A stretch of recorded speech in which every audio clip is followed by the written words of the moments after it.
Good afternoon. And I want to thank Carnegie Mellon for providing this space and all the promise it holds for future jobs in a high-tech world. In the recent days, we've had a lot of talk about who's going where and how I've decided to come to Pittsburgh to talk a little bit about what's going on right now. In the early days of World War II, Franklin Roosevelt told the country, and I quote, "The news is going to get worse and worse before it gets better and better. And the American people deserve to have it straight from the shoulder." Straight from the shoulder. The job of a president is to tell it straight from the shoulder. Tell the truth, to be candid, to face facts, to lead, not to incite. That's why I'm speaking to you today. The incumbent president is incapable of telling us the truth, incapable of facing the facts, and incapable of healing. He doesn't want to shed light. He wants to generate heat, and he's stoking violence in our cities. You know, this is a tragic fact of the matter that about his perilous hour, that how he's dealing with this perilous hour in our nation. And now we have to stand against violence in every form it takes. Violence we've seen again and again and again of unwarranted police shooting, excessive force, 7 bullets in the back of Jacob Blake, knee on the neck of George Floyd, killing of Breonna Taylor in her own apartment, violence of extremists and opportunists, right-wing militias, militias, militias, militias, militias, militias, militias, militias, militias. It divides instead of unites, destroys businesses, only hurts the working families that serve the community. It makes things worse across the board, not better. No, it's not what Dr. King or John Lewis taught, and it must end. Fires are burning, and we have a president who fans the flames rather than fighting the flames. But we must not burn. We have to build. This president long ago forfeited any moral leadership in this country. He can't stop the violence because for years he's fomented it. You know, he may believe mouthing the words law and order makes him strong, but his failure to call on his own supporters to stop acting as an armed militia in this country shows how weak he is. Does anyone believe there'll be less violence in America if Donald Trump is reelected? We need justice in America. We need safety in America. We're facing multiple crises. Crises under Donald Trump have kept multiplying. COVID, economic devastation, unwarranted police violence, emboldened white nationalists, a reckoning on race, declining faith in the birth and of the right American future. There's no reason why we can't just do so much more than we're doing. The common thread, the incumbent president who makes things worse, not better. An incumbent president who sows chaos rather than providing order. An incumbent president who fails in the basic duty of the job, which is to advance the truth that all of us know, that we're all born with the right to life, liberty, and pursuit of happiness. That's right, all of us. The moms and dads in Scranton, where I grew up, who have worked and scraped for everything they've ever gotten in life. The auto worker in Michigan, who still makes the best automobile in the world.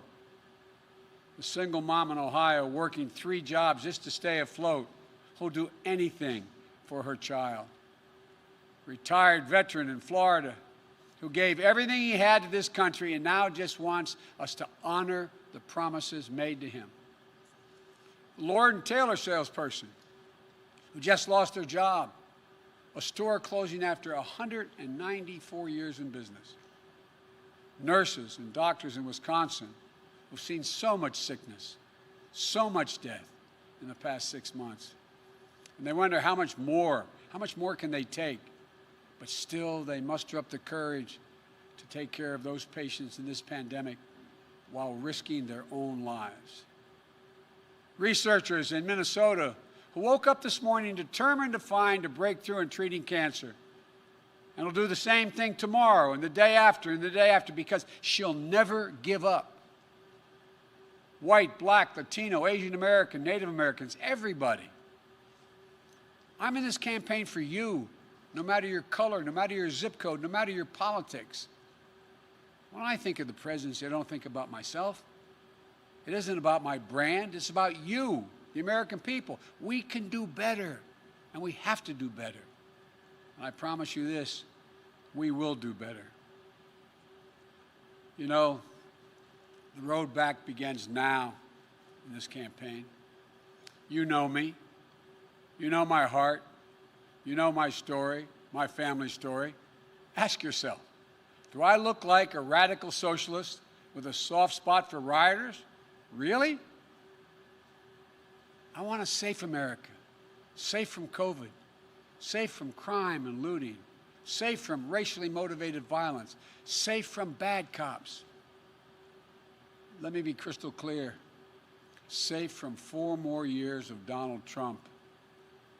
I look at this violence and I see lives and communities and the dreams of small businesses being destroyed, and the opportunity for real progress on the issues of race and police reform and justice being put to the test.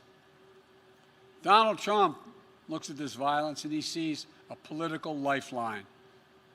Having failed to protect this nation from the virus that has killed more than 180,000 Americans so far, Trump posts an all-caps tweet screaming, "Law and order," to save his campaign. One of his closest political advisors in the White House doesn't even bother to speak in code. She just comes out and she says it. Quote, "The more chaos, violence, the better it is for Trump's reelection." Just think about that.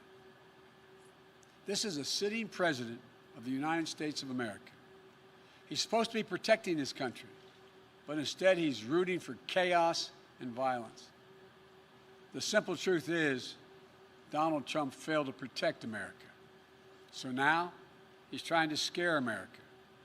Since Donald Trump and Mike Pence can't run on the record that has seen more American deaths to a virus, this virus, than the nation suffered in every war since Korea combined.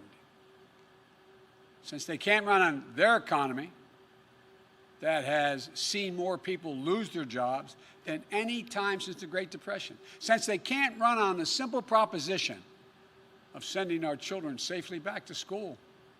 Since they have no agenda or vision for a second term. Trump and Pence are running on this, and I find it fascinating.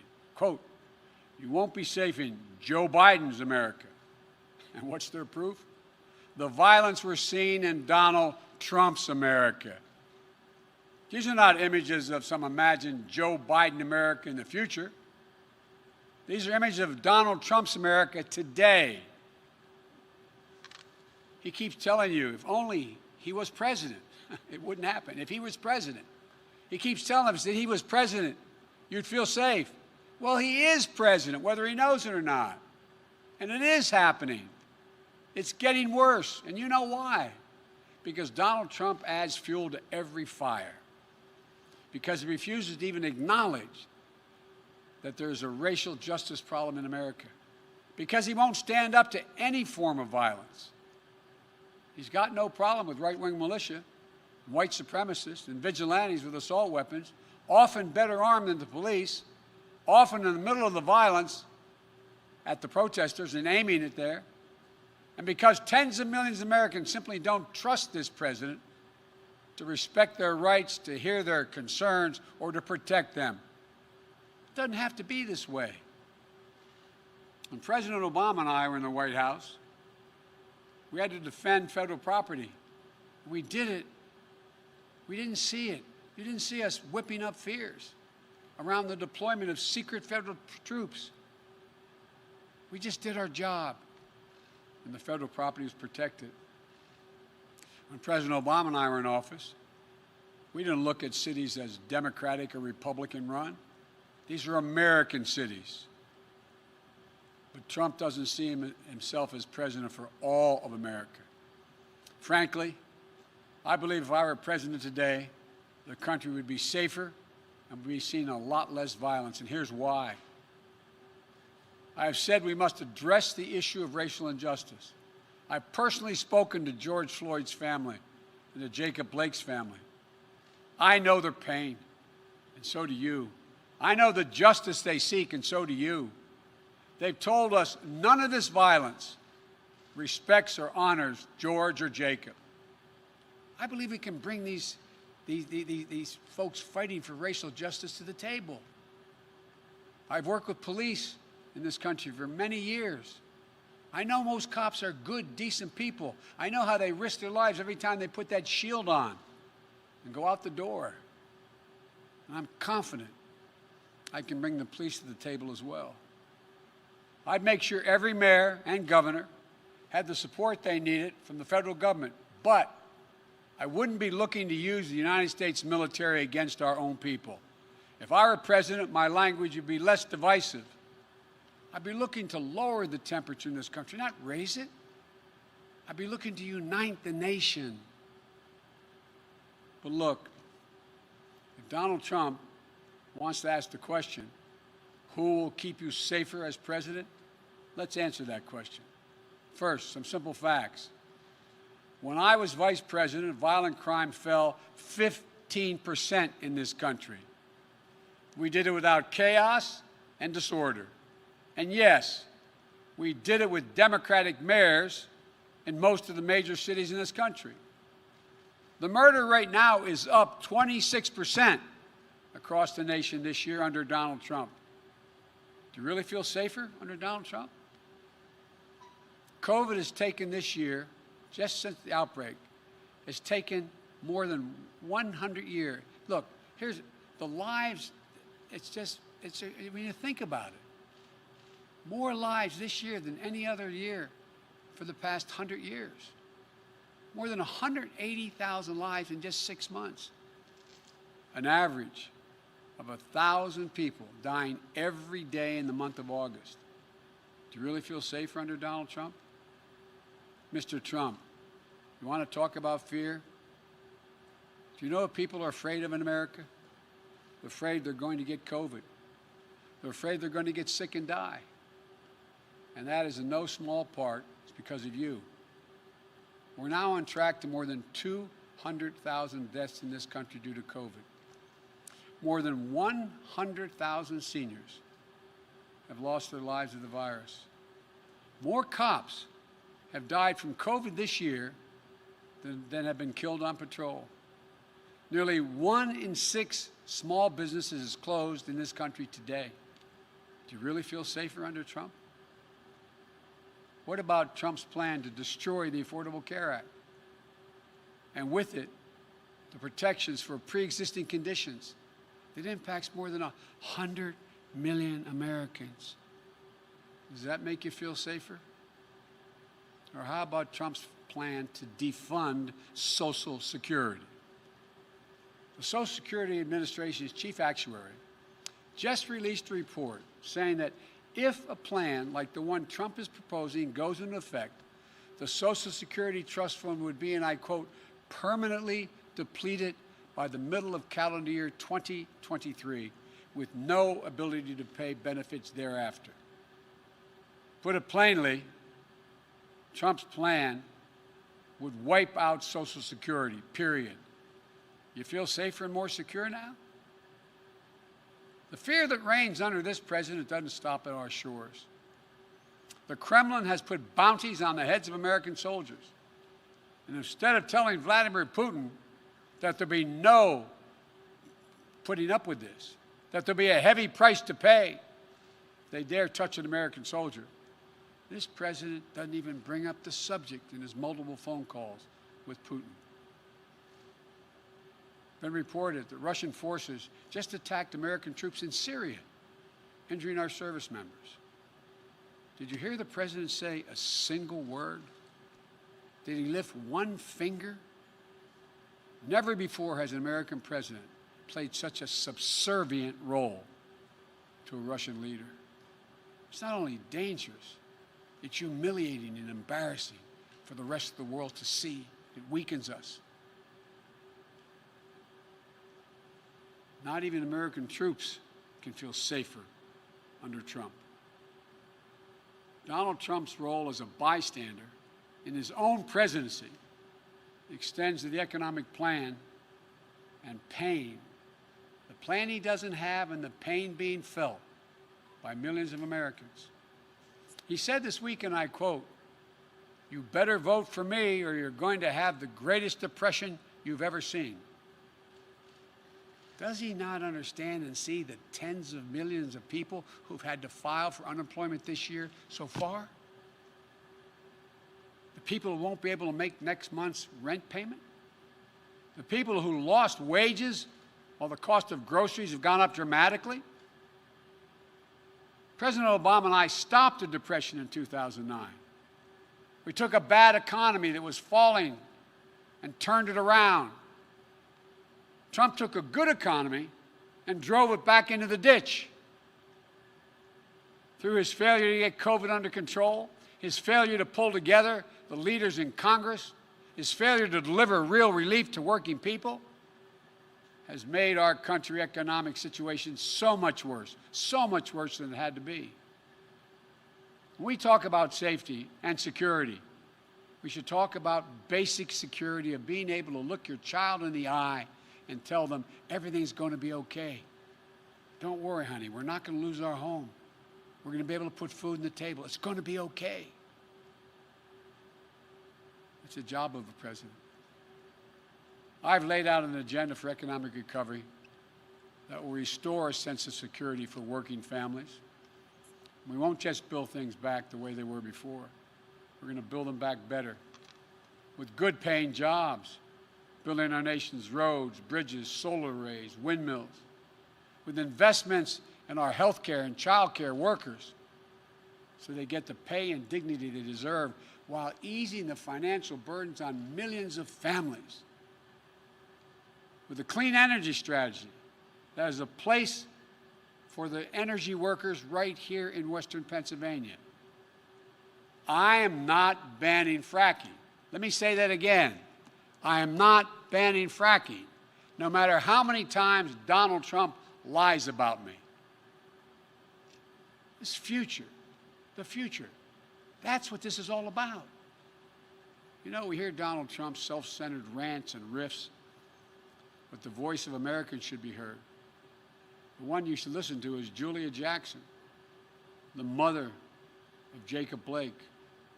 Hers is a voice of courage, character, and wisdom.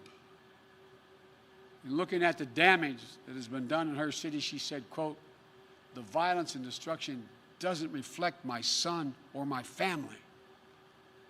These are the words of a mom, a mother, whose son had just been shot 7 times in front of his children, badly injured, paralyzed, perhaps permanently. And even as she seeks justice for her son, she's pleading for an end to the violence and for this nation to heal. She said she was praying for her son. Then she said something to me that surprised me. She said she was praying for all police officers.